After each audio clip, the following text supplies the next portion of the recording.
विद्यार्थी मित्रांनो, आज आपण अर्थमॅटिक प्रोग्रेशन यामधला कन्सेप्ट घेऊ, sum of first n terms of an AP. त्या अगोदर आपण एक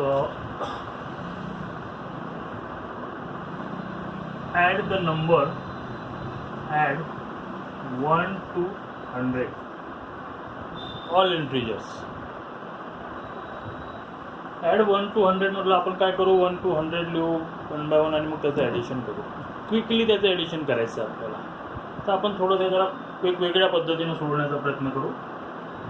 1 + 2 + 3 + up to 100 या सर्वांचं आपण ॲडिशन करू. All integer add from 1 to 100. यालाच रिव्हर्समध्ये लिहायचं. 100 इथे काय 99, इथे 98 अप टू दिस, इथे काय reverse 1.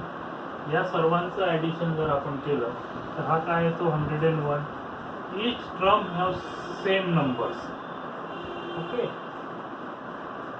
101. How many times 101? 100 times, because number from 1 to 100. 101 have 100 times means multiply by 100. Multiply 100 very easy multiplication. 101 जा 101 आणि नंतर 2 0 आपण ठेवून देऊ. आता याचे डिव्हिजन आपल्याला करायचं आहे divided by 2. Why? Because each number is repeated. 1 2 times, 2 2 times, 3 3 times, म्हणजे डबल एडिशन झालं ना. त्यामुळे आपण काय करू, याला हाफ करू. हाफ करायचं तर 2 ने डिवाइड करायचं. 2 5 जा 10, 2 5 जा 10, 0 त्याला एक खाली जातो का भाग? नाही. 2 0 जा 0 1 0 1. 2 5 जा 10 0, शेवटचा एक 0 आला तो येईल. 2 0 जा 0 is equal to 0 means 5 0 5 0 5 0 5 0 with the addition of from 1 to 100 very quickly. एकदा तेच झालं होतं की वर्गामध्ये शिक्षकांनी विचारलं की 1 ते 100 पर्यंतच्या संपूर्ण पूर्णांक संख्यांची बेरीज सांगा किती येईल. सर्वात अगोदर कोण सांगेल? तिथे असणारा एक कॉल गॉस म्हणून एक जर्मन विद्यार्थी होता. त्यांनी हातवर करून सांगितलं की माझं उत्तर तयार आहे. त्यांनी आन्सर सांगितलं 5050. It is correct answer. तर त्यांनी कोणत्या मेथडने त्यांना ॲडिशन केलं तर हीच मेथड वापरली त्यांनी, आणि तो होता जर्मन मॅथमॅटिशियन. याचप्रमाणे आपण कोणत्याही अशा नंबर्स घेऊन आपण ॲडिशन त्याचं करू शकतो. किती टाइम्स येतील तेवढ्या टाइम्सने त्यांना मल्टिप्लाय करायचं. फॉर एक्झाम्पल्स आपण घेऊ इथे 21 to 30, 21 22 23 अप टू 30. याचं ॲडिशन किती होईल? काय करायचं? 21 22 23 अप टू 30 लिहिलं, मग त्याचं उलटं लिहिणं झालं 20 30 29 28 ओके अप टू दिस. इथे काय 21. याचं ॲडिशन करा. काय येतं 51. याचं पण किती 51. Each term have same number 51. How many times? 21 to 30, 21 22 23 24 25 26 27 28 29 30 10 times. म्हणजे each number have 10 times. 51 into 20 आणि कितना 510. 51 into 10 10 टाइम्स ना. 510 510. प्रत्येक नंबर काय त्याला रिपीट झालेला आहे, 2 टाइम्स आलेला आहे. तर आपण काय करू, याला डिव्हिजन बाय 2. 2 2 जा 4 1. 2 5 जा 10 1. 2 5 जा 10 255. ॲडिशन करून बघा. तसंच ॲड करत चला. तितकं येते की नाही बघा. कोणताही नंबर घेतला तरी या पद्धतीनं आपण सोडवू शकतो. 51 to 60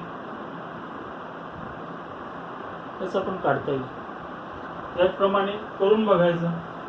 61 to 70, 71 to 80 हा नंबर तसं या पद्धतीने आपण काढू शकतो. आणि हा रिलेशन आहे HS is sum of first n terms of N AP. It is related to this. आपण त्याचा फॉर्म्युला वेळ काढू. Sum of n terms.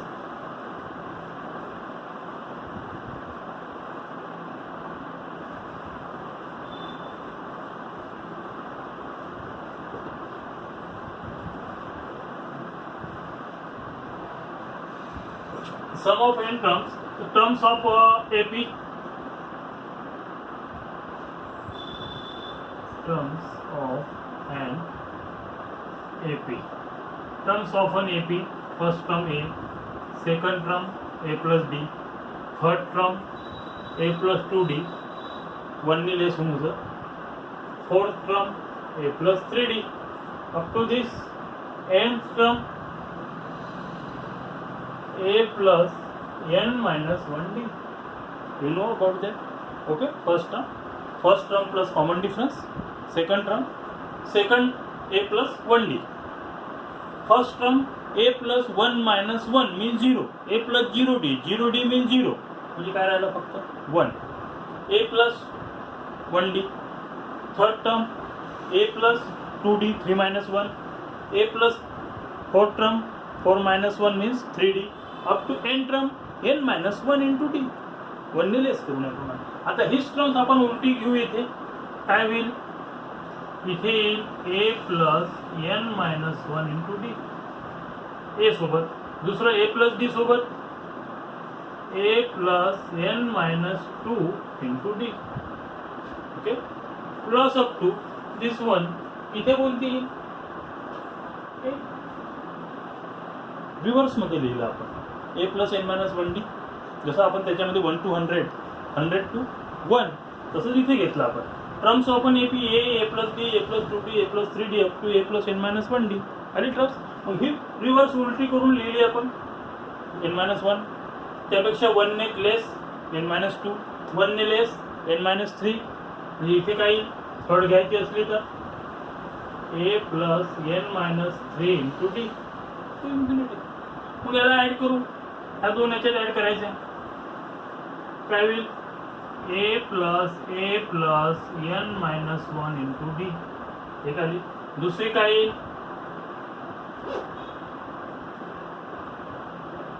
A plus D plus A plus n minus 2 into D plus up to A plus 2D plus A plus n minus 3 into D plus up to A plus n minus 1 into D plus A. Addition केलं सर्व टर्मचं. ही terms add केली, ही terms add केली, ही terms add केली. इथे add करत गेलो. Okay. इथे किती येईल या दोघांचा sum? A plus A 2A plus n minus 1 into D.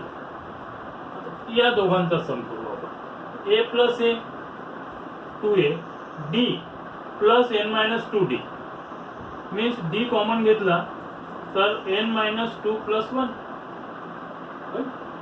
n minus 2 plus 1 D common plus इथे पण A plus A 2A.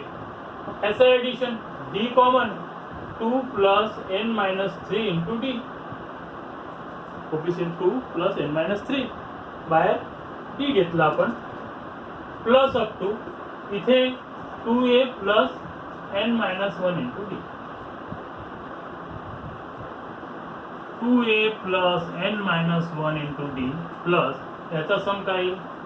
2A plus n minus 2 plus 1 means n minus 1 into D plus 2A plus 2 minus 3 minus 1 n minus 1 into D up two plus 2A plus n minus 1 into D. हीच term आली same जशी तिथे 1 to 100 मध्ये आली होती आपलं 101, 101, 101. त्याच टाईपचं इथे पण ॲडिशन आलं तसं सेम टर्म आल्या सर्व. किती टाइम्स येतील तर किती टर्म्स घेतले आपण इथे? हा फॉर्म्युला n टर्मचा. n टर्म घेतल्या म्हणजे n टर्मनी मल्टिप्लाय करू. तिथं 100 ने केलं होतं. इथे आपण n टर्म घेतल्या म्हणून n टर्मनी मल्टिप्लाय करू. कशाला?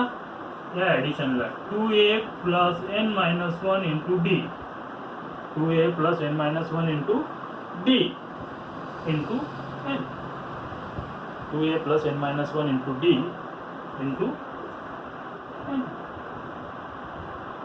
यांनी मल्टिप्लाय केलं आणि मग काय झालं, प्रत्येक टर्म्स रिपीट झाली आहे, इकडनं गेलं तेव्हा ही आली आणि ही पुन्हा अजून इथे आली, म्हणजे दोनदा आली, प्रत्येक टर्म रिपीट झालेली आहे अपॉन 2.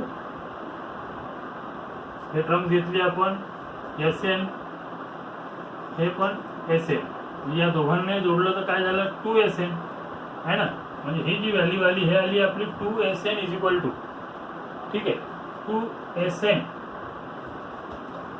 Into n times. तर Sn इज इक्वल टू हा n आहे, n upon 2 plus 2a plus n minus 1 into D. Sn is equal to n by 2 2a plus n minus 1 into D. हा आला formula sum of n terms of an AP arithmetic progress. याच्यात दुसरा formula पण इथे तयार होतो.